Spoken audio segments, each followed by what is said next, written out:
Estudando o Livro dos Espíritos. Um estudo sequencial da obra O Livro dos Espíritos de Allan Kardec. Essa é a nossa forma de transmitir esperança, conhecimento e alegria.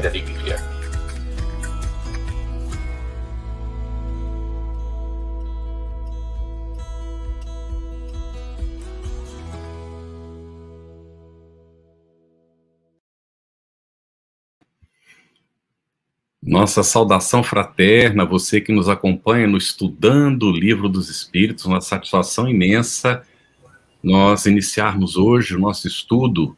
Estamos na primeira parte do Livro dos Espíritos, capítulo 3, da criação.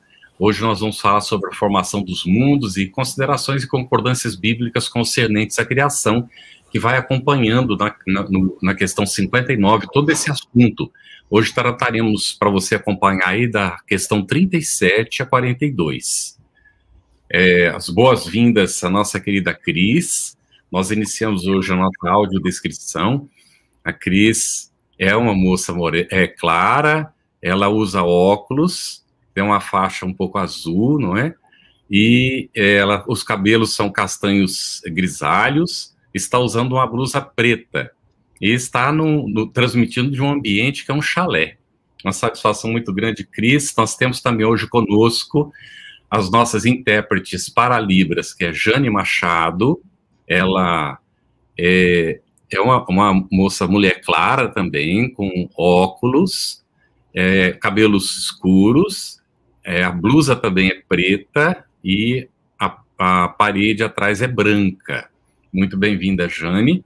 E nós agradecemos a Concebe aí essa oportunidade, essa parceria, não é? De nós estarmos transmitindo em Libras, e para que a gente possa, então, também chegar aos nossos irmãos que estão nos acompanhando, né? É uma satisfação, não é, Cris? Muito bom, Carlos. É sempre uma alegria renovada estarmos juntos, né? Também nesse processo de inclusão, que é muito importante. E, por conta disso, quero fazer a sua descrição. Carlos é um homem claro, que usa óculos também, e está em um ambiente bastante iluminado, bastante claro, com cortinas brancas ao fundo. Está vestindo hoje uma blusa social, uma camisa social preta. E vamos também aproveitar e darmos as boas-vindas também ao nosso convidado, que está aqui novamente, Otacílio Rangel Nascimento. Ele é um homem branco, também usa óculos, parece que todo mundo combinou hoje, também está vestindo uma camisa preta, e o Otacílio sempre contribui muitíssimo, né, nas ilações das perguntas, por ser, principalmente, atinente à sua seara de trabalho, doutor em Física, professor do Instituto de Física da USP de São Carlos. Otacílio também é orador espírita e frequenta a Sociedade Espírita Obreiros do Bem. Opa, está conosco hoje também, uma satisfação muito grande, o nosso querido Lacordaire Abraão Fayad, que é também um homem claro, usa óculos, cabelos grisalhos, está usando um terno cinza. Ele é de Cuiabá e disse que está fazendo frio por lá, gente. Ficou novidade. A camisa é uma camisa clara, a parede atrás também é clara, mas ele tem um quadro ali, parece um caminho numa floresta com algumas árvores, muito bonito. E Lacordaire é vice-presidente da Federação Espírita do Mato Grosso. Uma satisfação, Lacordaire. Gratidão, Carlos, e toda a equipe, em nome da Federação Espírita, por esse carinhoso convite de podermos estar participando deste valoroso programa que vem contribuindo muito com o nosso movimento espírita. Gratidão e um abraço a todos. Muito bem, nós vamos aqui então agradecer aos nossos parceiros de transmissão simultânea do nosso Estudando o Livro dos Espíritos. Nós contamos com o apoio do Espiritismo Net, da Mansão do Caminho, Federação Espírita Catarinense, Federação Espírita do Distrito Federal, Web Rádio Fraternidade, Web Rádio Amigo Espiritual, Editora Ediluz, Portal da Luz, TV Secal e Seridó Espírita. A você que acompanha por todas essas redes, a nossa saudação fraterna também. Muito bom, amigos. Então, vamos ao trabalho. Começando hoje sob a temática, né, de formação dos mundos, vamos, nesse primeiro momento, analisar as perguntas que vão de 37 a 42. E para o Otacílio, eu lanço a primeira pergunta. Otacílio, que definição de universo a ciência moderna oferece, meu amigo? Liga o seu áudio para a gente, Otacílio. Ah, sim. Ele tá ligado. Agora sim, agora a gente está te ouvindo. Estamos ouvindo. Então, para a gente fazer essa definição, eu vou usar uma figurinha que eu queria que fosse mostrado, compartilhado a tela. Nessa figura, a gente vê uma esfera, não é? Que tem um raio de 92 bilhões de anos-luz. Um ano-luz significa viajar durante um ano com a velocidade da luz, que é 300 mil quilômetros por segundo. Então, você pega o ano, transforma em segundos e multiplica por 300 mil quilômetros e você vai ter quantos quilômetros cabe aí. É muito número, muito grande. Mas o nosso universo observável, ele é pensado como uma esfera, né, cujo diâmetro tem da ordem de 92 bilhões de anos-luz. E ele tem também um tempo de 13,7 bilhões de anos de formação. Então, ele está constituído por uma série de filamentos, quer dizer, uma linguagem assim bem representativa, na verdade, onde cada grânulo desse que constitui esse filamento é uma galáxia.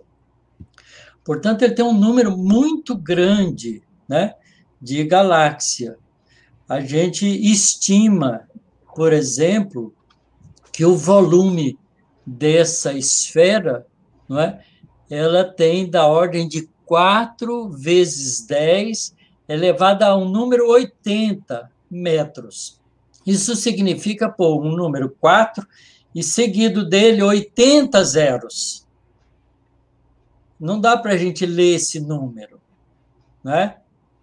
Então, esse volume é em metro cúbico, que é uma medida inadequada para medir uma coisa tão grande.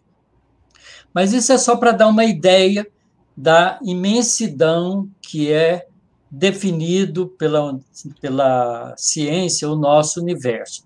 É uma esfera gigantesca que não cabe a numerologia dela na nossa cabeça e que está constituída, né, por uma quantidade muito grande de coisas. A densidade média do nosso universo é muito pequena, corresponde a 6 prótons ou 6 núcleos de átomo de hidrogênio por metro cúbico.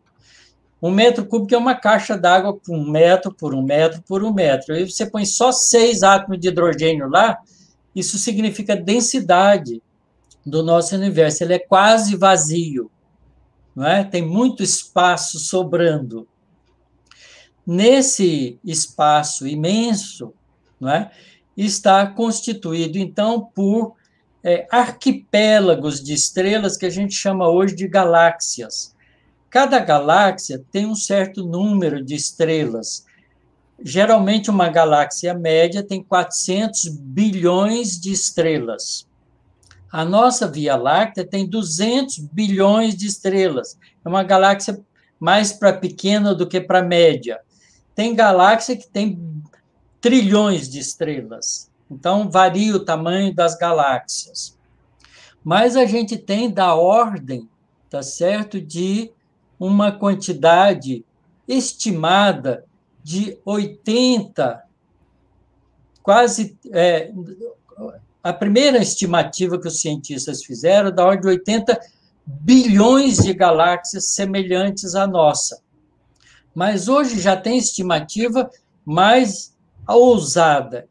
acredita-se que o nosso universo, que pode ser observado por nós, tem da ordem de quase 3 trilhões de galáxias. Veja que coisa fantástica. E cada galáxia da ordem de 400 bilhões de estrelas. E cada estrela, em média, pode ter de 1 a 2 planetas. Tem estrela que não tem nenhum e tem estrela que tem muito mais. O nosso sistema solar tem 9 planetas. E um monte de outros corpos celestes.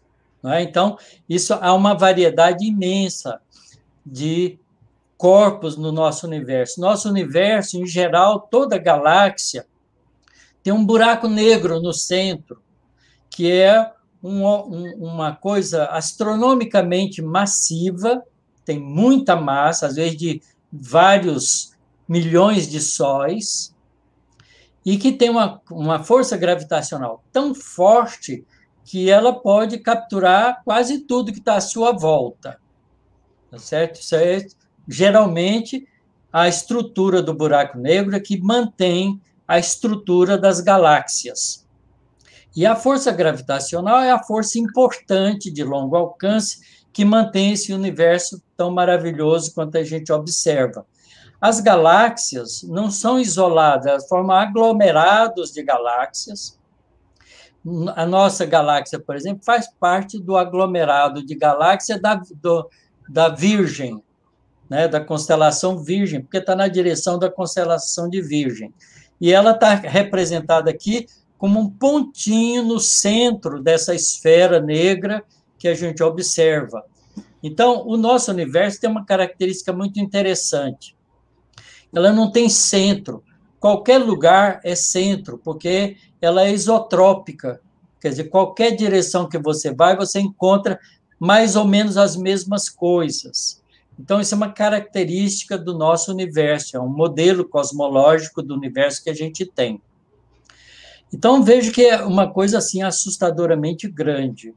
Mas isso a gente chama de universo observável, que é aquilo que a gente consegue observar por causa da luz que é emitida de todos os corpos que estão no nosso universo.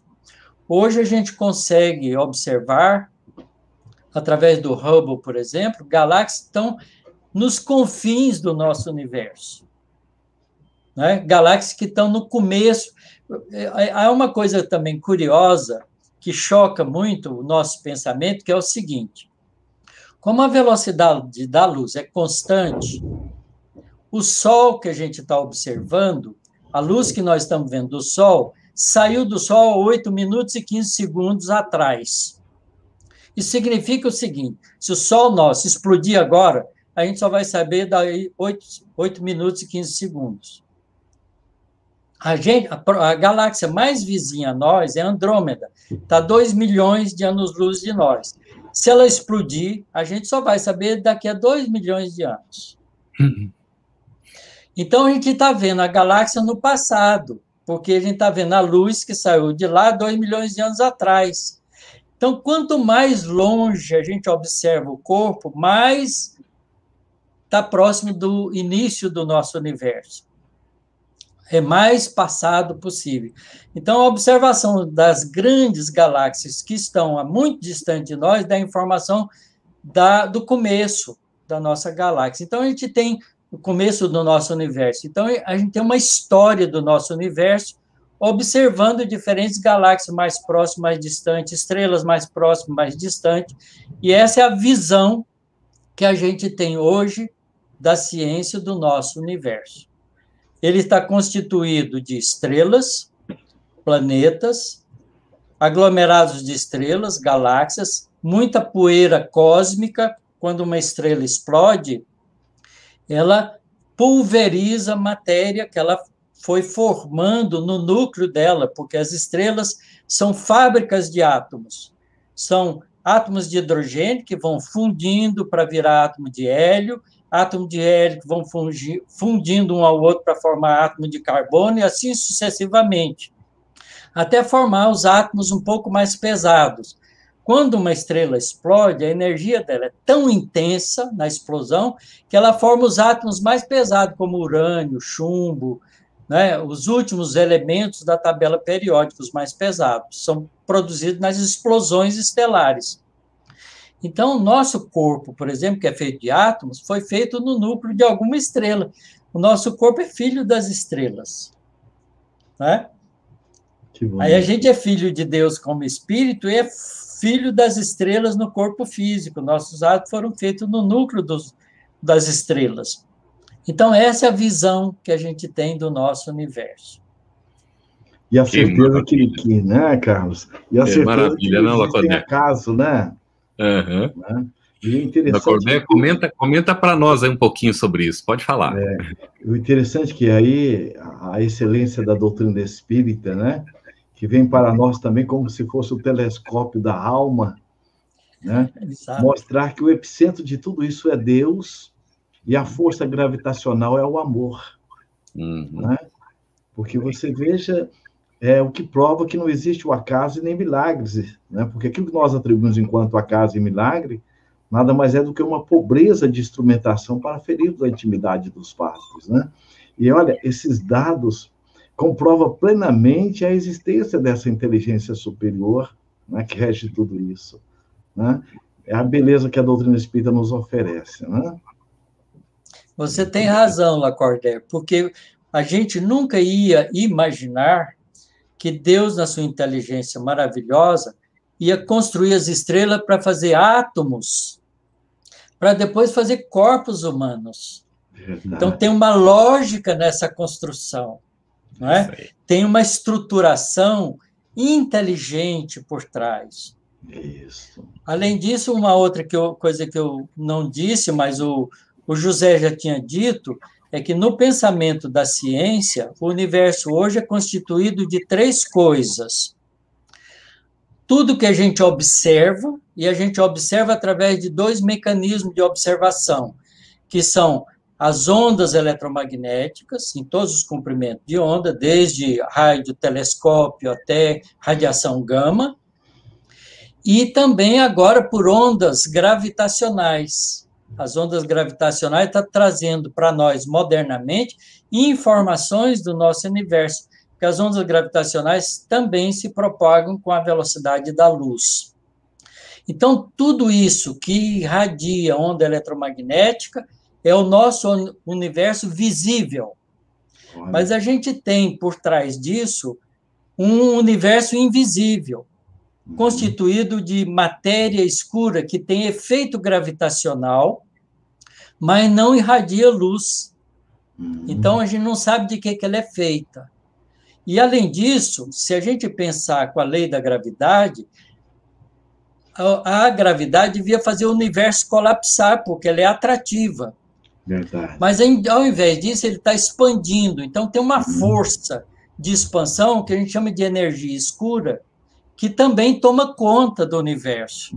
Então, o nosso universo está constituído, do ponto de vista da ciência, pela matéria ordinária, que a gente chama matéria bariônica, isso dá da ordem de 5% do universo. A matéria escura, que dá da ordem de 27%, que a gente não sabe a gente sabe que ela é gravitacional, mas não sabe de que é feito, de que está constituído ainda, de que partículas, e de energia escura, que forma da ordem de 70% do nosso universo. Então, essa é a visão científica que a gente tem do universo. Isso, e outra, os benfeitores nos colocam, por exemplo, Joana, né, e outros, as 2 outras forças, a força endoevolutiva e a força autoevolutiva, né? Essa força endo, que é a força onde todas as forças estão inseridas, que proporciona as mudanças, né?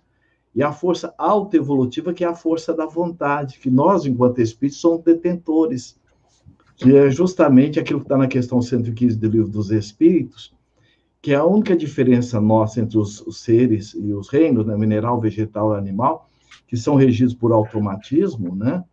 Nós somos detentores da força da vontade, que é a força evolutiva. Então, olha que beleza, que sublimidade que é, não é?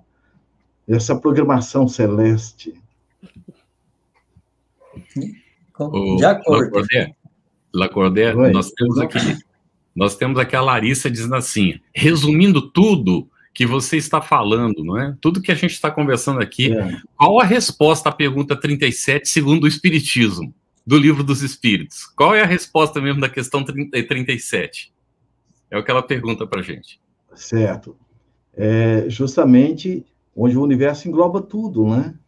Uhum. Então, nós vamos perceber que essa parte em que nós estamos inseridos, a força sistêmica em que nós estamos inseridos, né? Uhum. Muito interessante. Então, mas você me fez uma pergunta, não foi? Uhum. Sim, ali ela perguntou o que era, né, que essa coisa, o que é o que o universo abrange. De alguma maneira já está respondido, não é? Ou você quer comentar mais alguma coisa? Sim, é o que Kardec nos coloca, né? Isso. O universo abrange a infinidade dos mundos que vemos e dos que não vemos. Todos os seres animados e inanimados, todos os astros que se movem no espaço, assim como os fluidos que o enchem, né? Então, podemos sinteticamente dizer o seguinte: o universo é o espaço amoroso que Deus criou para albergar toda a sua criação, sendo o próprio universo a sua criação. Maravilha. Eu vou juntar aqui, Otacílio, duas perguntas para você, seguindo, dando sequência aí após a pergunta 37 do Livro dos Espíritos, tá? Sim. A questão você até já explicou para a gente em números que existem bilhões de galáxias, mas há um só universo ou o conceito de multiversos pode ser aceito? E acoplado a essa pergunta, que eu acho que você tem condição de sintetizar, o universo que a gente conhece, Otacílio, ele foi criado ou existe de toda a eternidade como Deus? São duas coisas muito interessantes da gente pensar. Do ponto de vista da ideia de universo ou pluriverso, o que a ciência hoje faz se nós estamos observando o nosso universo, e esse nosso universo teve um começo com o Big Bang, a pergunta é: por que não pode ter tido muitos pontos de Big Bang formando pela vontade de Deus? E se isso aconteceu, se isso acontece, nós não teríamos um universo, nós teríamos infinidades de universos. O problema nosso é que a gente não consegue comunicar, pelo menos por enquanto, ter comunicação de um universo com o outro, porque é como se eles fossem bolhas separadas, gigantescas bolhas separadas. Então, se não há uma comunicação de um com o outro, ele não sabe da existência.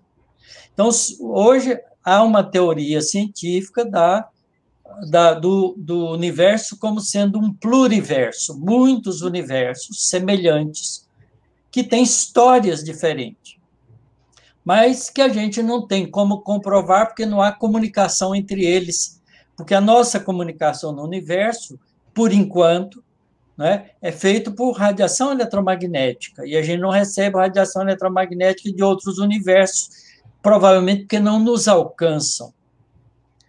Então, do ponto de vista da doutrina espírita, como nós temos uma ideia de Deus, que Deus é eterno, isto é, ele não foi criado e existe sempre, ele não pode ter estado ocioso em qualquer momento. Portanto, ele cria sempre. Diferente daquela visão que a gente tem da Gênese mosaica, que Deus criou o universo em 6 dias e descansou no 7º, a gente observando o universo, a gente vê novas estrelas aparecendo, velhas estrelas explodindo, deixando de existir. Então, sistemas planetários em formação, sistemas planetários antigos. Então, o nosso universo tem idades diferentes, tem estrelas se formando agora. Então, Deus não criou, cria, continua criando. Tá certo? Então, é uma visão de trabalho perene. Então, muito provavelmente, a ideia de pluriverso ela é boa e é conveniente, por enquanto, para nós, porque é a maneira de explicar que Deus cria sempre.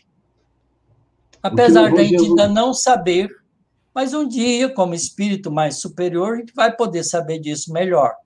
Então, Deus criou, cria e continua criando o universo. Portanto, o universo não se criou a si próprio. Deus é a fonte, inteligência suprema e causa primária de todas as coisas.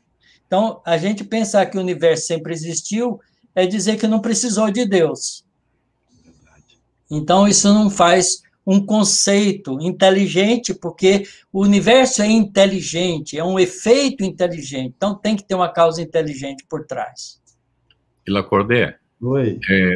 Pode comentar isso, mas já avançando uma outra pergunta, vamos tentar entender, né? Muito difícil isso, porque nós não temos elementos, mas como é que Deus criou o universo? Justamente. Então, veja só, por isso que Jesus disse assim, o Pai trabalha incessantemente e eu trabalho com ele, dando essa ideia de que não há ociosidade, né? Então, o trabalho ele é um hino vibrante do universo, nos diz Joana de Ângeles, né? Trabalha o homem e a mulher no solo, o verme debaixo do solo e o Pai nas galáxias. Então, dentro dessa compreensão, veja, aí justamente o Kardec, ao perguntar também aos espíritos essa questão, ele diz assim, olha, tudo que a esse respeito se pode dizer e poder se compreender é que os mundos se formam pela condensação da matéria disseminada no espaço. Então, veja, o que nós podemos compreender. Agora, à medida que nós vamos conhecendo, por isso que Jesus diz, conheça a verdade vos libertará, a semelhança do geneticista. Por exemplo, aqui no Mato Grosso tem uma excelência de produção de soja. Veja, os geneticistas, eles criaram uma soja nova? Não. Por conhecerem da genética, o que eles fizeram? Trabalharam os elementos da própria soja e chegaram a essa soja com maior número, índice de produtividade e maior resistência à praga. Da mesma forma, à medida que nós vamos crescendo moralmente, espiritualmente, nós vamos conseguindo entender melhor a forma como Deus criou o universo. Mas, por exemplo, os espíritos superiores, por exemplo, Jesus, é um outro nível de compreensão. Né? Então, nós, conforme Kardec, inclusive, os espíritos colocam, ainda no momento nós não temos como conceber. Posso dar uma palavrinha nisso? Isso. Eu adoro essa resposta dos espíritos, né? Porque eles dizem assim, para se servir de uma expressão corrente, direi, pela sua vontade. Nada caracteriza melhor essa vontade onipotente do que essas belas palavras da Gênesis. Deus disse, faça-se a luz, e a luz foi feita. Então, modernamente, a gente pode dizer assim, Deus disse, faça-se o ponto e o Big Bang, e o universo foi feito. Faça-se muitos pontos de energia densa e expandam, e os pluriversos foram feitos, estão sendo feitos. É elegantíssima essa resposta que os espíritos dão, e eu acho ela maravilhosa. É verdade. É o grande impulso, né, Otacílio? O grande impulso onipotente de Deus. Otacílio, até sobre isso, queria que você comentasse, nos ofertasse uma reflexão, porque fala-se de Big Bang, né? Então, é uma teoria ou o Big Bang é apenas uma hipótese que carece de base para ser uma teoria? E, além do Big Bang, existe outra teoria sobre a criação do universo que você considera relevante comentar? Olha, na verdade, hoje, todos os cosmólogos e astrofísicos acreditam com clareza na ideia do Big Bang, porque ela sai de uma lei de observação. Essa lei de observação foi descoberta por Hubble, o que deu nome ao observatório que está em órbita na nossa Terra. A razão foi feita da seguinte maneira. Ele começou a estudar as galáxias. E as galáxias, na época de Kardec, não existia o conceito de galáxia. O conceito de galáxia é moderno, do século XX. Né? Então, ele observando as galáxias, ele começou a fazer um experimento de observação, fazendo a seguinte coisa: medindo a velocidade que a galáxia tem em relação ao nosso planeta Terra, porque nós somos centro de observação. É como se nós estivéssemos no centro do universo. O centro do universo é onde está o observador. Então, se a gente tivesse lá na estrela Vega, seria lá. Se a gente tivesse em Sírio, seria lá. O universo não tem centro, o centro é o observador. Tá certo? Então, ele começou a observar e ver que as galáxias tinham uma velocidade de afastamento da nossa Terra. E ele, então, media a distância que ela estava de nós e que velocidade ela tinha. E ele começou a fazer um gráfico. No eixo vertical, ele punha a velocidade. No eixo horizontal, a distância que estava a galáxia. Então, cada galáxia forma um ponto nesse gráfico. Velocidade e distância, certo? Aí ele foi medindo todas as galáxias e foi vendo que esses pontos caíam ao longo de uma linha reta que passava pela origem. E quanto mais longe a galáxia está, mais veloz ela se afasta de nós. Uhum. De modo que, se você mentalmente inverter a velocidade de todas as galáxias, elas vão encontrar na origem. Porque as mais distantes andam mais rápido e as menos distantes mais devagar, de modo que elas chegam junto. Isso dá a ideia de que, quando começou, explodiu e expandiu. E esse modelo de expansão do universo é o modelo do Big Bang. Quanto tempo gastaria a galáxia que a gente observa mais distante chegar na origem se a gente inverter a velocidade dela? 13,7 bilhões de anos. Essa é a idade do nosso universo. Observável. É o que a gente observa. Tem coisas que a gente não sabe observar ainda, porque nós só temos 2 meios de observação. A gente está observando ondas gravitacionais e ondas eletromagnéticas. A gente não observa outra forma de energia ainda.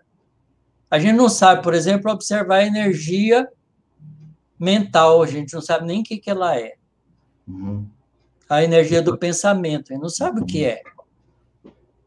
Ô, Tarsiro, a Cris tinha colocado uma outra pergunta antes, eu vou repetir, mas antes tem um comentário aqui do Mauro Arantes. O universo não é criação de Deus, diz ele. O universo é a materialização do pensamento de Deus. É o que ele colocou, não é? Mas a Cris tinha dito assim, há alguma outra teoria sobre a criação do universo que você destacaria? Ou nós estamos com o Big Bang por enquanto? Não, é o Big Bang. Esse é o modelo que a gente tem. É claro que tem algumas filosofias que admite que tudo sempre existiu. Uhum. E não precisou ter origem. Tudo sempre existiu. Mas isso não há evidência material ou científica disso. Então, é só um pensamento filosófico livre, sem o compromisso com a observação da natureza. Tá certo. Então, a observação da natureza mostra um universo em expansão.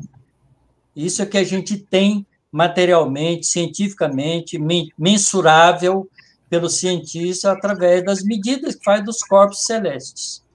Muito o bem. próprio Big Bang não se deu a esmo, né? O Emmanuel diz assim, nem um aperto de mão é por acaso. Então, imagina o Big Bang. É claro que, do ponto de vista da doutrina espírita, a gente sabe que, como é uma obra inteligente, foi Deus que quis. É a vontade divina. Faça-se o Big Bang para fazer esse universo que os homens vão observar. E se fez, e está se fazendo, porque ele não é completo, ele está em criação. Nós mesmos somos pessoas não terminadas, não é? Nós estamos em evolução. Então, Deus cria continuamente. A observação do nosso companheiro que você falou é uma outra forma de dizer apenas. Tá certo. Ô, Carlos, Muito me bem. permita Sim. só uma questão, antes de você formular a próxima indagação para o Lacordaire, é que tem um comentário aqui da Patrícia Gasali que a gente precisaria elucidar essa dúvida para ela. Ela viu a imagem que o Tarsiro projetou no início do nosso estudo. Foi. E ela pergunta, o universo é infinito, certo? Mas os senhores mostraram a imagem dele, né, na exemplificação da imagem, como sendo um espaço finito. porque tinha uma delimitação a foto, né? É isso? Então, é infinito? É finito? Como é que é, Otacílio? Pois é. Esse conceito de finito ou infinito é um conceito complexo demais, né? Para a nossa cabecinha, que é finita. Isso. A cabeça do ser humano é finita. A gente tem que ir aprendendo dialeticamente as coisas, né? Porque a gente não vai compreender tudo de repente. A compreensão nossa vai dilatando à medida que a gente vai tendo mais elementos de pensamento. Então, do ponto de vista da ciência, o nosso universo tem um espaço que é mensurável. Veja bem, o que é mensurável é um espaço de um diâmetro de 92 bilhões de anos-luz. E um tempo finito de 13,7, 3,8 bilhões de anos. Porque é isso que a gente consegue medir. Tá certo? Agora, na nossa cabeça, né, a gente quer mais. Né? E, do ponto de vista da criação divina, a gente também quer mais. Porque Deus cria sempre. Então, a nossa visão, por enquanto, do universo, ela é finita.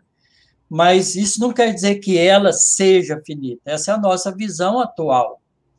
Certo? Então, a gente tem que ter humildade também de aceitar as coisas por partes e compreender que devagar que a gente vai entrando nos mistérios da criação divina. Tudo bem. Não é? É como você querer que a criança aprendeu as primeiras letras do alfabeto e já sabe escrever em qualquer língua. Não é? A gente tem que ir com calma, devagar, com humildade, a gente vai aprendendo tudo. Eu tenho certeza que vou aprender tudo, porque eu sou um espírito imortal e vou ser um espírito angelical um dia, como Jesus, e vou entender a criação divina. Mas até lá tem bilhões de anos de evolução. Isso aí, Otacílio. E Lacordaire, com humildade, Kardec pergunta, não é? Aí, Lacordaire, podemos conhecer o modo de formação dos mundos? Justo. Então, veja como ele coloca, que quando ele coloca que tudo que a esse respeito pode se dizer, podeis compreender, é que os mundos se formam pela condensação da matéria, porque nós colocamos, antecipamos, né, a resposta, disseminada no espaço. Então, o que nós à medida que nós vamos conhecendo, crescendo, psicologicamente, espiritualmente, nós vamos entendendo melhor o processo. Agora, a origem de tudo depende e parte realmente da inteligência suprema, que é Deus.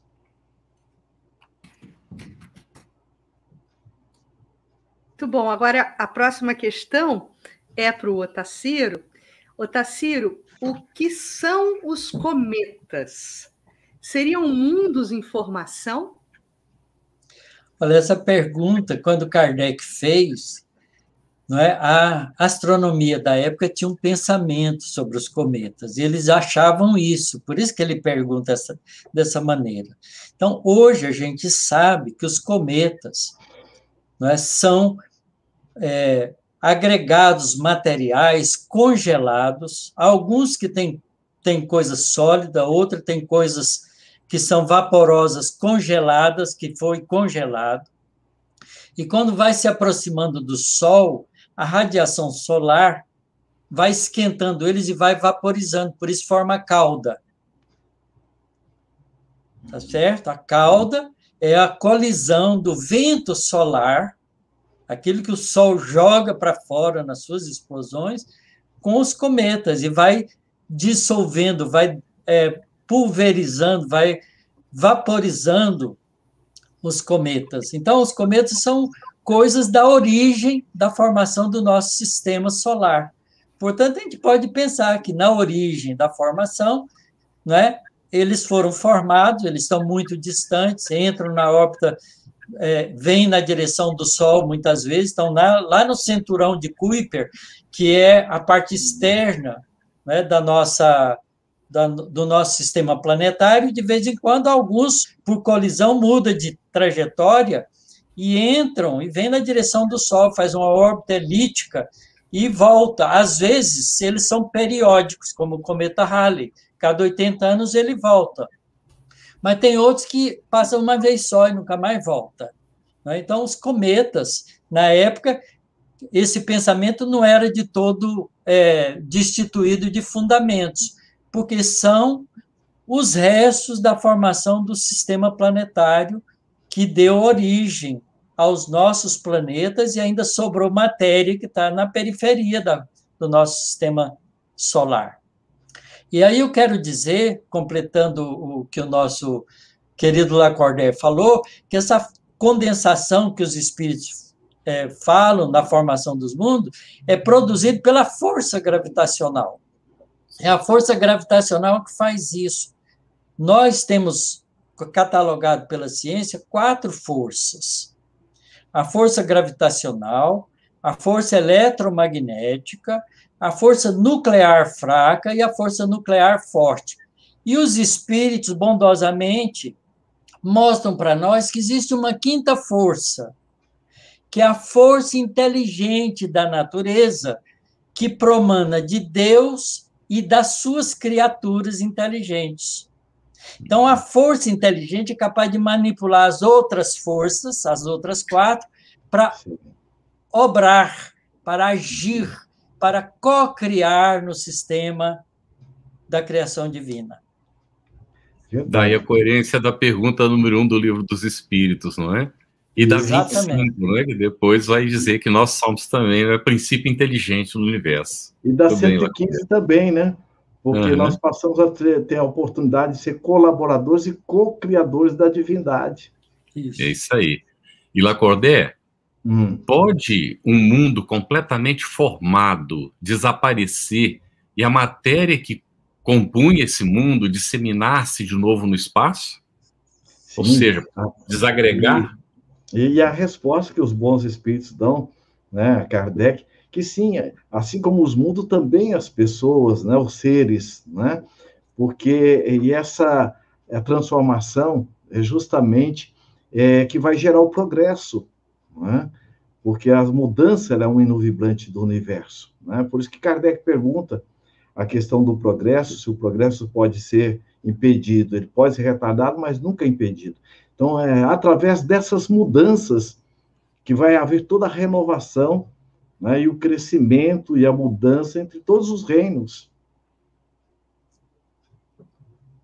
Lacordaire, ainda sobre essa questão da formação, né? Podemos saber o tempo que dura essa formação dos mundos, por exemplo, o tempo de formação da Terra? Isso. Olha, a outra resposta também que os espíritos, os benfeitores espirituais, nos dão através de Kardec, né? Ele diz assim, nada te posso dizer a respeito, porque só o Criador o sabe, e bem louco será quem pretende sabê-lo, ou conhecer que número de séculos dura essa formação. Então, o que nós sabemos que a mudança, ela é permanente. Agora, quando e como, não é? Somente a Deus pertence. E aí a gente vai ver que muitas teorias anteriormente, algumas ideias, né, que surgiram do término do mundo, de 2000 anos, né, chegar a 2000, né, no ano 2000 não chegaria. Então, são tudo teorias furadas. E aí a gente vê a excelência de Kardec, quando o bom senso, né, como diz Camilo Flammarion, reencarnado, ele diz, a doutrina do Espírito é uma ciência que estuda a natureza, a origem e destino dos espíritos e as suas relações com o mundo corporal. Então, as respostas são baseadas nesta lógica, né, que nos leva a desenvolver essa fé convicta, né, a fé raciocinada. Eu queria acrescentar, porque a ciência vai evoluindo. Quando a gente tem que atentar, como Kardec faz a pergunta, poder-se-á conhecer o tempo que dura a formação dos mundos? Quais mundos? Todos a gente não sabe, mas em particular o sistema planetário a gente sabe, não é? Por exemplo, o nosso sistema... Do nosso sistema solar. Claro, o nosso sistema planetário tem 5 bilhões de anos. Como é que a gente sabe disso? Porque a gente faz uma medida de decaimento do urânio. O urânio radioativo, ele é um núcleo instável. Então, ele começa a jogar partículas do núcleo para fora. Primeiro, ele joga partículas alfa, que é o núcleo de um átomo de hélio, 2 prótons e 2 nêutrons, junto. Joga para fora, radia. E aí, como ele joga prótons e nêutrons para fora, quando ele joga próton para fora, muda o número atômico. Então, ele vira outro elemento químico mais leve. Aí, ele vai tendo uma cadeia de decaimento até chegar no chumbo. O tempo médio para 1 quilo de urânio virar meio quilo de chumbo é de 4 bilhões de anos, 4,1 bilhões de anos. Essa é a vida média. Então, quando você pega uma jazida de urânio, você vai encontrar chumbo. Você dosa quanto de chumbo tem numa pedra e quanto de urânio tem, você sabe quanto tempo gastou para formar aquele chumbo. Então, você faz uma datação. Você mede o tempo. E a gente medindo esse tempo da Lua, do nosso sistema planetário, e de meteoros que a gente já recebeu de Marte, e também das rochas que estão nessa região dos asteroides, que de vez em quando um escapa e cai como meteoro aqui, quando é pequeno, ele reparte, quebra e cai como meteoro. Você pega e data todos eles usando esse tipo de recurso, todos eles dão que a idade do nosso sistema planetário de formação é de 4,6 bilhões de anos. É o tempo que a Terra tem. O nosso Sol é um pouquinho mais velho, tem 5 bilhões de anos. Agora, a gente olha para as estrelas, para as Pleiades, por exemplo, Alcione e as outras estrelas que estão nas Pleiades, elas têm 200 milhões de anos só. São novinhas. Estão em formação, não tem sistema planetário ainda, está se formando. Então, a gente pode datar objetos assim esparsamente, mas não pode datar a formação dos mundos, porque seria datar o universo. Então, o universo, a gente tem uma informação com o modelo do Big Bang, mas a gente sabe que Deus cria sempre. Verdade. E aí a gente vai observar, né, Carlos, quando Jesus coloca, né, que a cada dia basta o seu fardo, nos mostrando que, nos tirando da preocupação e da pós-ocupação, porque existe uma programação celeste, né, em tudo que existe do universo, né?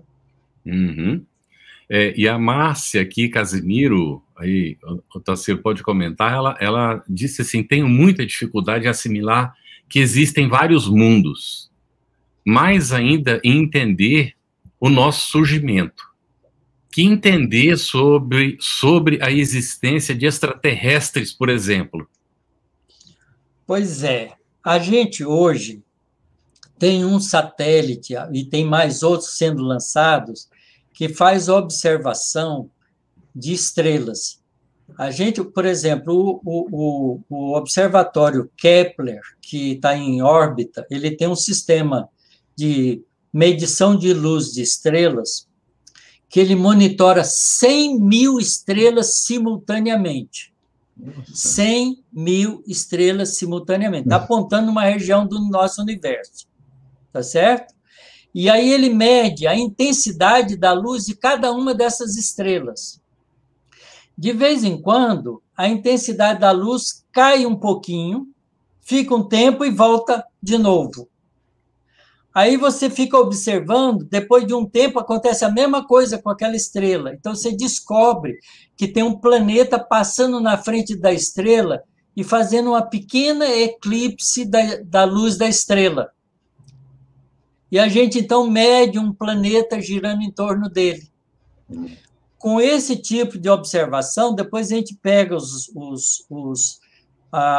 nossos telescópios e faz observações mais detalhadas, e a gente está descobrindo planetas em torno de outras estrelas. Nós já temos mais de 4.000 planetas, exoplanetas, a gente chama, porque é fora do sistema solar, que gira em torno das estrelas outras, não é?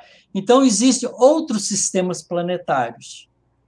E a nossa pergunta é sempre essa: se existem tantos outros sistemas planetários assim, que a gente está descobrindo agora, nesses últimos 20 anos, é claro que nós vamos esbarrar com sistemas planetários que têm planeta com vida, porque a vida não é um acidente unicamente específico do nosso planeta Terra. Então, vai ter vida em outros planetas. E pelo fato de ter estrelas mais antigas, estrelas mais novas, sistema planetário mais antigo, sistema planetário mais novos, nós vamos encontrar planetas com habitantes mais velhos do que nós e mais novos do que nós. Então, o universo está cheio de gente, de espírito imortal criado por Deus. Isso é extraterrestre. Qualquer espírito que viveu em outro planeta e reencarna na Terra é extraterrestre. Jesus foi o extraterrestre mais maravilhoso que a gente já teve. É verdade. Porque ele não nasceu no planeta Terra, ele não evoluiu aqui. Ele é um espírito angelical antes da formação do mundo, como ele mesmo diz no Evangelho de João. Então, ele foi criado por Deus e evoluído num sistema planetário que pode nem mais existir, que já deixou de existir, porque o nosso sistema planetário também um dia vai deixar de existir. O Sol vai gastar toda a energia em combustão nuclear e, de repente, ele vai começar a esfriar e aí vai expandir. Vai expandir até alcançar a órbita da Terra, e a Terra vai ser engolida pelo Sol ainda quente, porque ele vai ser uma gigante vermelha, e a nossa vida vai deixar de existir na Terra. A vida física, porque nós, como espíritos, somos indestrutíveis. Até lá, a gente já evoluiu o suficiente para poder virar cidadão cósmico. Aí que entra, né, Otacílio? A casa do meu pai, várias moradas, né? Claro. Jesus sabia o que estava dizendo. Muito bom. Ô, Lacordaire, vou te convidar para dar um pulo comigo, um salto, também quântico, no Livro dos Espíritos, lá para a questão 59, onde a gente vai encontrar um belíssimo texto de Kardec comentando sobre a informação que está na Bíblia de que o mundo foi criado em 6 dias. Existe sentido alegórico aí? Você poderia comentar, por gentileza, Lacordaire? O nosso Otacílio colocou muito bem, né? Da operosidade do Criador incessantemente, né? Então, isso é mais uma alegoria, né? E que realmente Deus cria continuamente. E Kardec é muito lúcido ao colocar isso, mostrando que é mais uma interpretação na linha do tempo, né, que merece todo principalmente com o avanço hoje tecnológico da ciência, como o nosso Tarcísio colocou, toda uma reflexão, e Kardec é lúcido mostrar que isso, na verdade, é uma alegoria. Né? Seria isso. Ok, muito bem. Vamos aí, Otacílio. Nós temos algumas perguntas aqui. No João Tadeu, por exemplo, ele colocou João Tadeu dos Santos Costa. Ele disse, neste caso, professor Otacílio, não poderíamos fazer um balizamento com o nosso plano material tangível, com o nosso plano espiritual não tangível pelos sentidos? De tudo isso que a gente está comentando, dá para fazer um balizamento entre uma coisa e outra? Claro, porque Deus cria princípio espiritual e princípio material. Nós estamos falando da criação das coisas materiais, do universo que a gente observa. Mas e o mundo espiritual, que é o universo que a gente ainda não consegue observar? Verdade. Enquanto homem e mulher. Mas que a gente observa quando desencarna. A minha esposa, uma semana atrás, desencarnou, ela já está observando isso lá. Não é? Porque foi uma guerreira, venceu várias etapas, a gente sabe que ela está muito bem, e ela tinha esse tipo de curiosidade também. Vai devagarzinho, a gente vai observando essas coisas. Vejo que os espíritos, às vezes, fazem visita em outros sistemas planetários, ou fazem visitas em nossos planetas do sistema solar, e vêm nos dar informações. Então, há um universo espiritual todo para ser descoberto pelo homem, pelo espírito encarnado.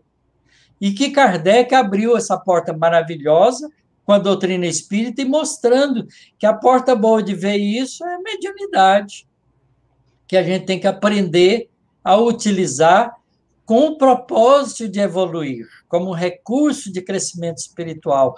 Então, é claro que esses dois mundos, que a gente poderia até dizer que são dois mundos paralelos, né? Mas não são paralelos porque eles têm conexão. A conexão é que os espíritos falam conosco e nós falamos com os espíritos. Portanto, ele é um mundo único, em planos de observação diferentes. E é claro que o universo espiritual faz parte desse contexto, tanto quanto o universo material. Aliás, ele é o mais importante. Como diz Kardec, ele é primeiro, porque se a gente destruir as coisas da matéria, o espírito continua, porque ele é imortal. Nem o fogo, nem as explosões, nem nada destrói o espírito.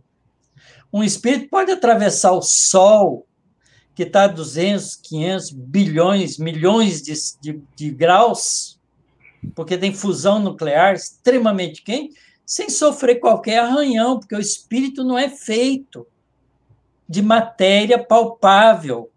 Ele só se reveste dela, mas a essência do espírito é diferente. Então, são dois universos para serem estudados e, complementarmente, ajudar a gente a entender a criação divina, que é ampla.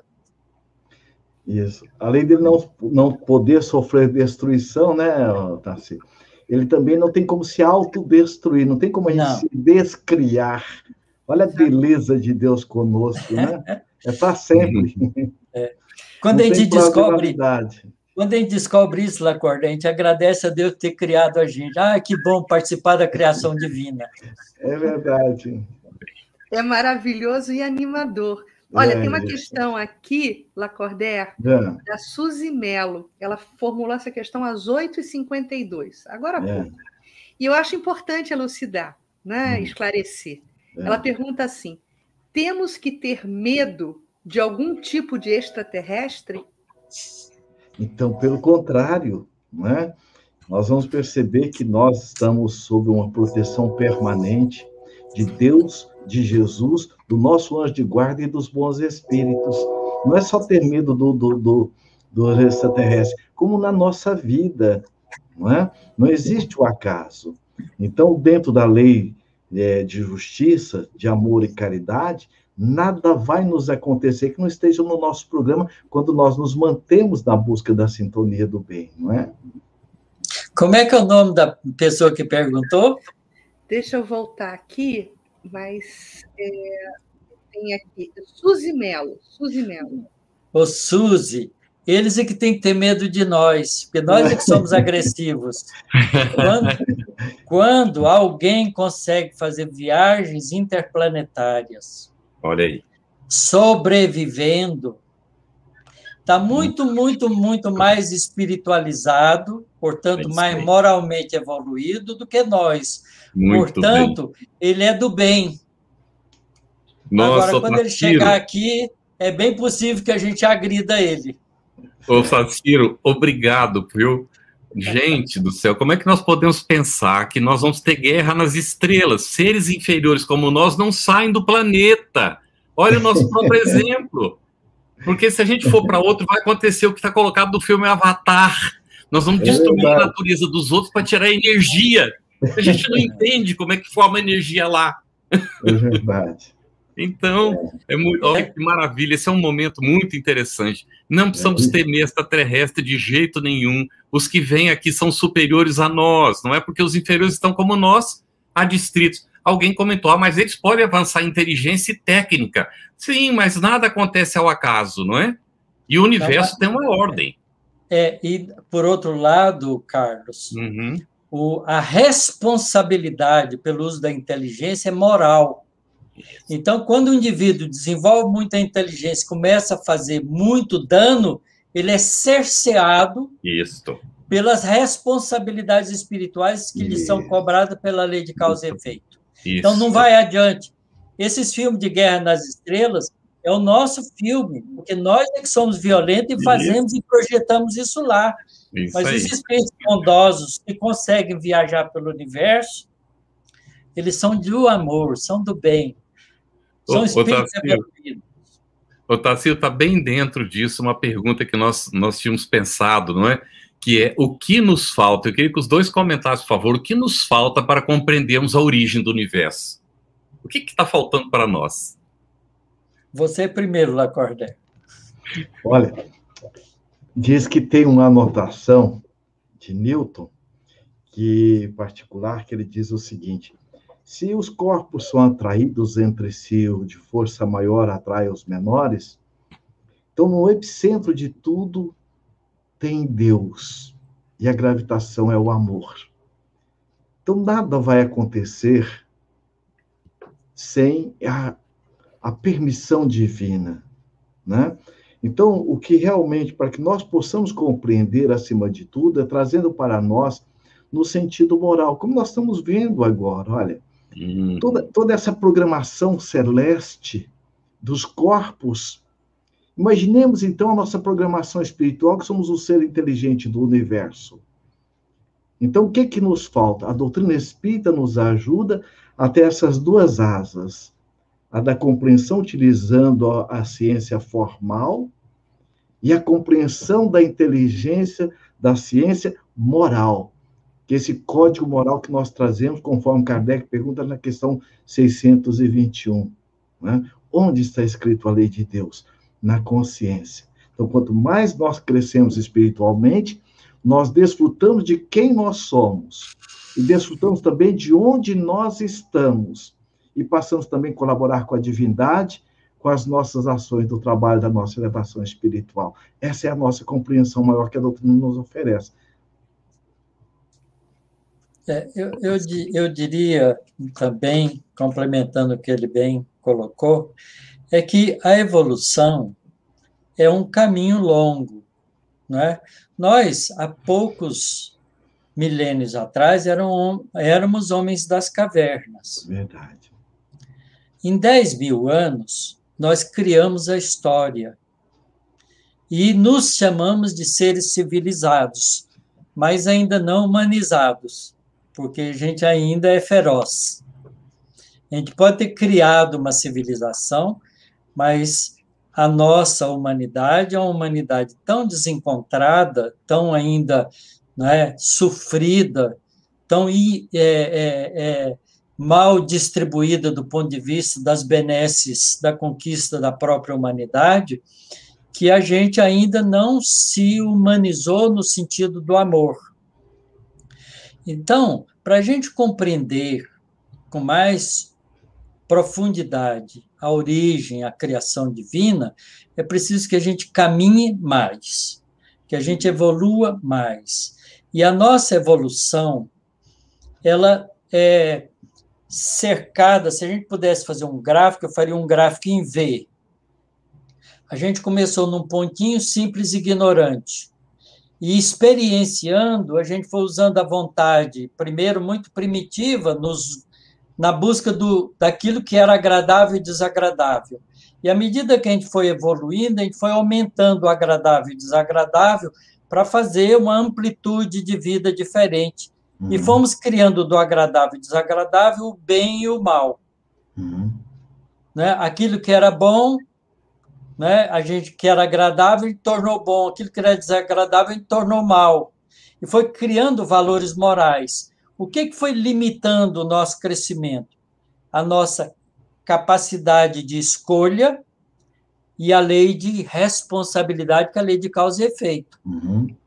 Então, à medida que a gente for ampliando esse ângulo, vai crescendo, a gente vai aumentando a nossa capacidade de escolha e de boas escolhas, e vai também aumentando a liberdade, porque fazendo boas escolhas, a gente pode escolher o que quiser. Então, a gente vai ampliando o nosso entendimento e vamos adentrando os conhecimentos da criação divina. Então, nós, como humanidade terrena, já estamos esbarrando em muitas coisas bonitas do nosso universo, mas falta muito. Um dia alguém perguntou para o Emmanuel, através do Chico Xavier, Emmanuel, de que é o espírito propriamente dito? Ele respondeu assim, eu estou estudando o perispírito, não o espírito propriamente dito, e ainda não compreendo direito o perispírito. O espírito eu vou deixar para mais tarde, porque ainda não cheguei lá.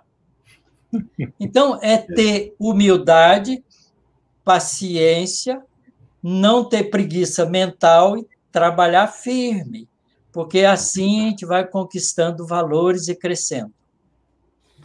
Maravilhoso. Olha, todo desse programa hoje, vocês estão me fazendo lembrar de uma experiência muito rica, quando eu pude ler Camille Flammarion na obra Urânia, onde ele se coloca também como protagonista, conduzido por Urânia, por uma viagem no universo. E, após a leitura desse livro, eu comecei a realmente sedimentar em mim a impressão do quão pequenos somos e que o sentimento orgulhoso, que o sentimento egoísta de nos acharmos no centro do universo só denota ainda a nossa pouca evolução, né? Então, foi uma obra que me marcou muito, que leiamos mais as obras clássicas, né?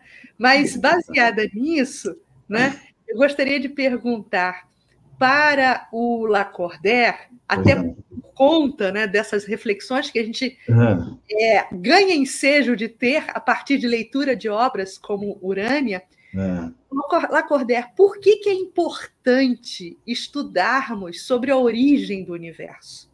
Sim, você vê, a Joana de Anjos, no livro Estudos Espíritos, que é da editora da FEB, da edição da FEB, através da psicografia do nosso querido Divaldo, logo na introdução ela coloca essa importância, porque a semelhança de nós, enquanto personalidade, enquanto pessoas, se nós não soubermos a nossa história, meio que nós também perdemos a nossa identidade.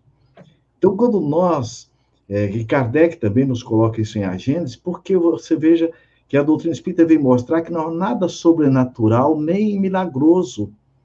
Então, buscar estudar profundamente a história do universo, o que, inclusive, levou o próprio Emmanuel, no livro A Caminho da Luz, nos trazer todo um relato profundo do processo histórico da humanidade, justamente para que nós possamos desenvolver conosco a fé raciocinada. Quando Kardec coloca fé inabalável só aquela que é capaz de enfrentar a razão face a face em todas as épocas da humanidade. Por isso que a doutrina espírita, ela a mensagem dela é uma mensagem que deve ser estudada, mas não é o estudar na questão formal, mas o estudar para que você possa sedimentar esse conhecimento de tal forma que você possa aplicá-lo, porque os fenômenos, eles ferem o nosso sentido, mas passam. Mas aquilo que você estuda vai te ajudar, como o Emmanuel coloca também no livro Estude Viva, que o conhecimento ele é o leme, vai nos ajudar a ter uma direção. Porque não adianta eu estar bem intencionado, mas mal direcionado. Então, o estudo ele nos ajuda, além de ter uma boa intenção, uma direção amorosa. E, acima de tudo, no nosso processo da autotransformação. Porque ninguém reencarna para o outro.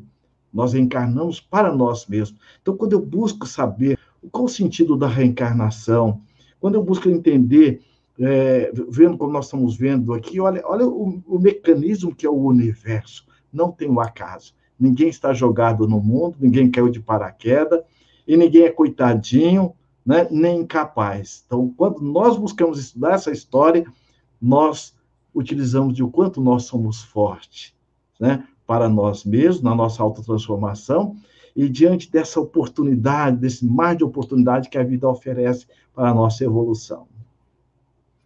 Ô, Tarsilo, nós temos várias perguntas aqui, nós estamos já no finalzinho do programa e temos mais uma para colocar, mas não queríamos deixar pendente essa da Marione Trindade. Ela diz, nós tratamos aqui dos extraterrestres, não é? E ela diz assim, o que dizer das histórias contadas sobre os nossos irmãos extraterrestres que abduzem os terráqueos? Eu acho que tem muita imaginação nisso. E eu acredito também que muitas pessoas, às vezes, se vê às voltas com influências espirituais e não compreende, interpreta dessa maneira. Não é? Porque quando você busca... Jesus tem uma frase que eu acho linda. Quem busca, acha. E eu gosto de completar dizendo, e acha o que busca. Isso. Não é? Porque quando a pessoa acredita piamente nessas coisas, ela pode também ficar sujeita psiquicamente à influência de espíritos e fazer elas interpretarem a coisa dessa maneira. Porque, do ponto de vista da ciência, se a gente quisesse sair daqui do nosso planeta para ir, por exemplo, uma estrela vizinha mais próxima de nós, está a 4,1 anos-luz de nós. Significa que se eu tivesse uma nave espacial que viaja com a velocidade da luz e saísse agora daqui para ir a Alfa Centauro próxima, eu gastaria 4,1 anos de viagem. Agora, o meu corpo não resiste isso, por duas razões. A primeira, porque eu não suporto a velocidade da luz.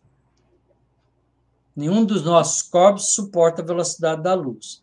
A segunda é que nós estamos sujeitos à radiação cósmica, e o nosso corpo biológico sofre agressões da radiação cósmica, sofre mutação genética e pode produzir doenças graves.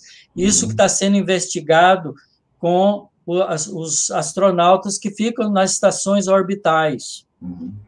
Não é? Porque tem radiação cósmica que atravessa a nave espacial.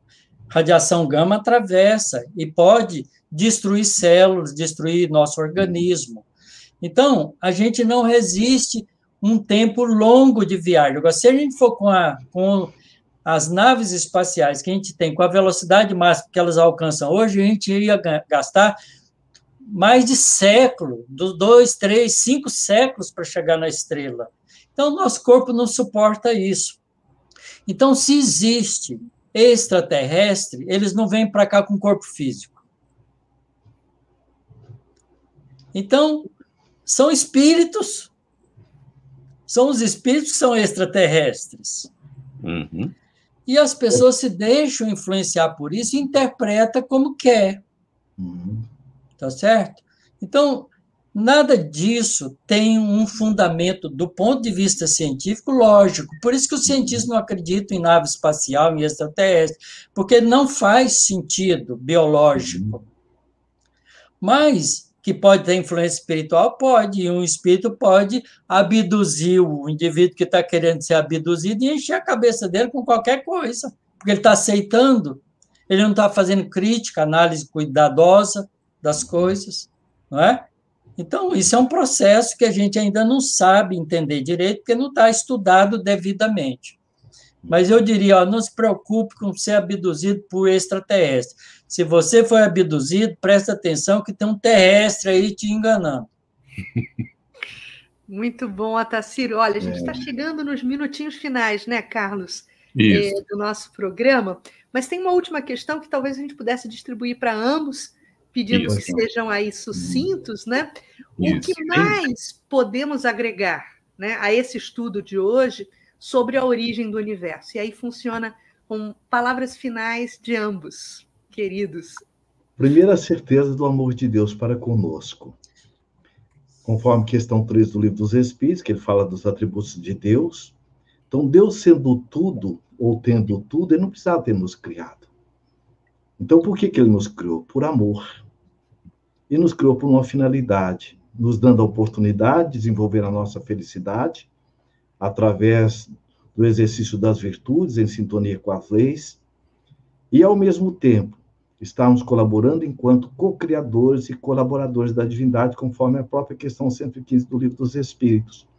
E esta lógica, que ninguém está onde está e como está, a esmo, o que leva o Espírito Joana adiante a dizer assim, floresça onde Deus lhe colocou. Há todo um sincronismo do universo. Portanto, nós estamos no universo. Então, há um sincronismo particular, individual para cada um. Por isso que Jesus disse assim, olha, ele enquanto o bom pastor, falando a Joana de Cusa, que Humberto de Campos narra no livro, me faltou a memória do livro. Boa ele Nova. Diz assim, Boa Nova, gratidão. Eu sou o bom pastor, e o bom pastor conhece todas as suas ovelhas nominalmente. O que quer dizer? Ninguém está abandonado. Onde estivermos, como estivermos, estamos no coração de Deus. Otacílio? Olha, eu sou uma pessoa que adora a doutrina espírita. Eu estudo ciência e espiritismo desde a minha juventude. Que bênção. Quando eu passei no vestibular, o presidente do centro, eu tinha feito vestibular para a escola de engenharia, porque era a única área de ciência que tinha, era engenharia em Goiânia, na época, há muitos anos atrás. E aí ele veio me dar os parabéns, que bom, mais um engenheiro espírita. E eu disse para ele, não, mais um espírita engenheiro. E, na verdade, no segundo ano da engenharia, eu mudei para física.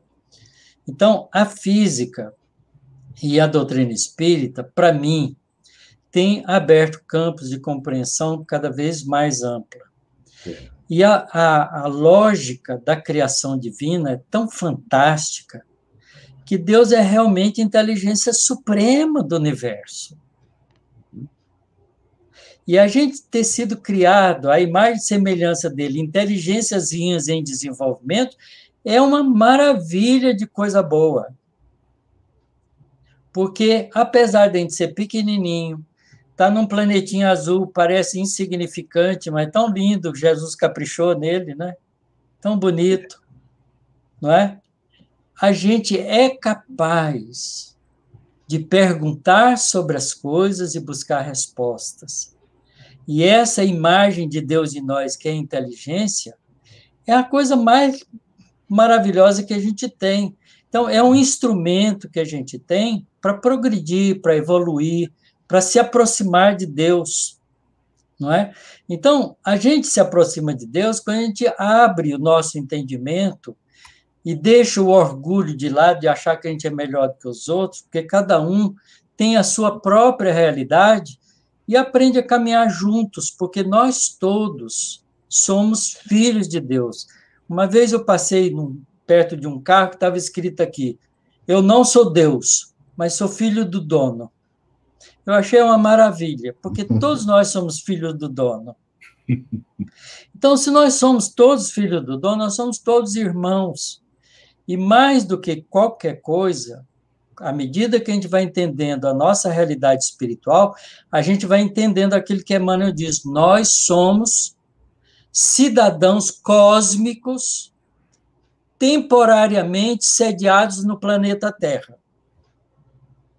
Isto é, nós vamos conhecer tudo da criação divina.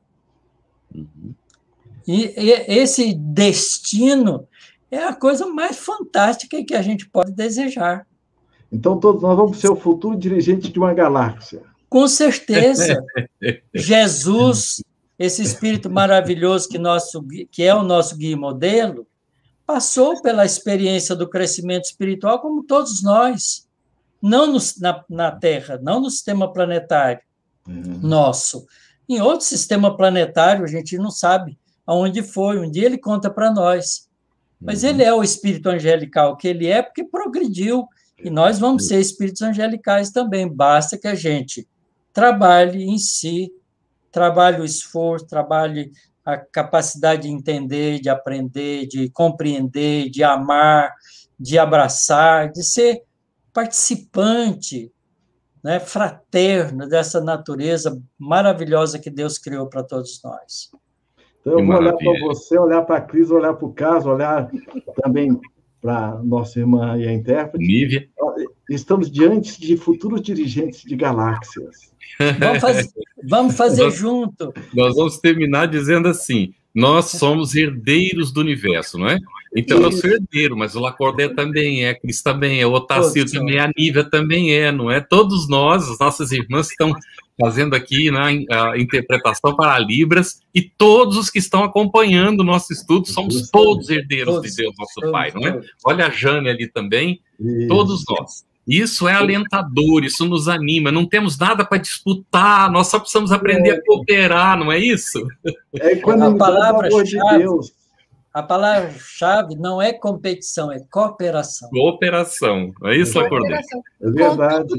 Contudo, temos um dever de casa. Enquanto futuros gestores planetários, a gente tem que buscar as nossas credenciais para isso. Estudando o livro dos Espíritos, não é, Cris? Isso, toda segunda-feira, às 8 horas da noite. Olha, as perguntas ficaram pendentes, vão ser respondidas, não é, lá no nosso site. Por favor, estejam atentos. Nós temos o nosso grupo no Telegram, onde você pode participar e fazer perguntas também. E nós temos uma equipe grande, várias pessoas que já participaram aqui, o Otacílio, inclusive, estará nessa equipe nossa, respondendo as perguntas. Já começou, já iniciou respondendo já. Então, é uma satisfação muito grande, tem uma excelente semana. O nosso agradecimento ao Lacordé, ao Otacílio, a Cris, as nossas intérpretes tão carinhosamente aqui, não é, colaborando conosco, a Concebe. O nosso agradecimento muito fraterno e até a semana que vem. Muita paz. Jesus abençoe nossos lares. Estudando o Livro dos Espíritos. Um estudo sequencial da obra O Livro dos Espíritos de Allan Kardec. Essa é a nossa forma de transmitir esperança, conhecimento e alegria.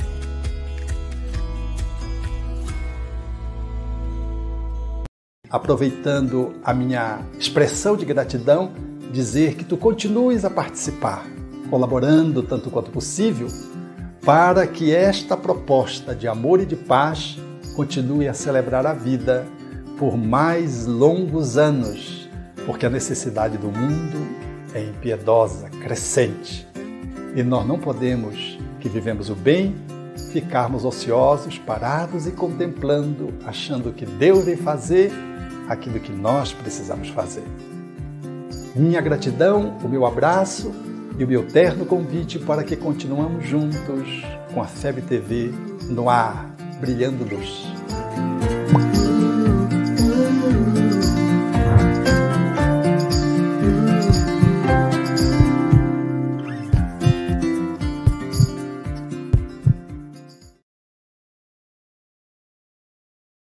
Conheça a Federação Espírita Brasileira, que busca mostrar quem ela é. O trabalho realizado por meio desta instituição centenária, trazendo você para dentro da nossa casa. Como surgiu a Federação Espírita Brasileira? De Augusto Elias, o seu fundador, aos dias de hoje, o que ocorreu? Quem foram e quem são os vultos que fizeram e fazem parte desta história? Qual a relação de nomes como Chico Xavier, Bezerra de Menezes, Ivone Pereira com esta instituição? Qual a sua missão? Como ela atua na formação do homem de bem? Apresentaremos a Federação Espírita Brasileira em formato dinâmico com vídeos, depoimentos, postagens históricas, áudios. Conheça e faça parte desta família.